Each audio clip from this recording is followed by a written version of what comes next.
High court का सख्त रुख, मानव वन्यजीव संघर्ष पर सुप्रीम कोर्ट आदेशों के अनुपालन की रिपोर्ट मांगी।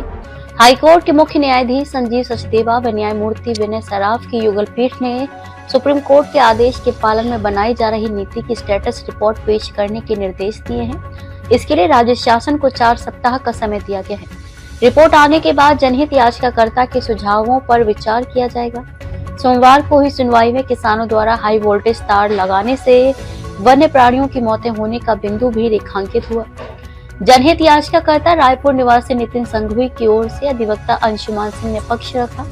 उन्होंने दलील दी कि हाथियों को रेस्क्यू के नाम पर लंबे समय तक कैद में रखने का रवैया बेहद चिंताजनक है।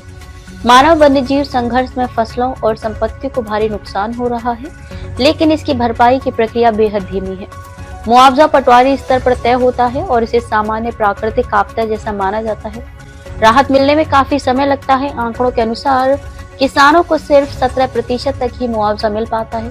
फसल और संपत्ति के नुकसान का मामला वन विभाग संभाले, पटवारी के बजाय वन विभाग को जिम्मेदारी संभालनी चाहिए। सुप्रीम कोर्ट ने 17 नवंबर 2025 को सभी राज्यों को TN गोदावरमन बनाम यूनियन ऑफ इंडिया केस में ये निर्देश दिए थे कि मानव वन्यजीव संघर्ष को उत्तर प्रदेश और केरल की तर्ज पर प्राकृतिक आपदा की श्रेणी में रखा जाए। ऐसे मामले में मौत पर 10 लाख रुपए मुआवजा तय किया जाए और 6 महीने के भीतर विस्तृत नीति बनाई जाए। प्रदेश में बाघों की मौत का कारण करंट।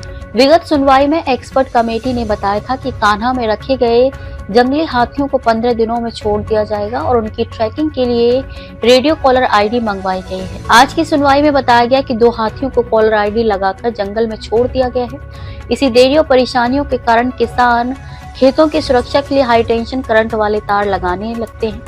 इसके कारण प्रदेश में बड़ी संख्या में वन्य प्राणियों की मौत करंट लगने से हो रही है। याचिकाकर्ता ने कहा कि बाघों की मौत के मामलों में करंट एक बड़ा कारण है।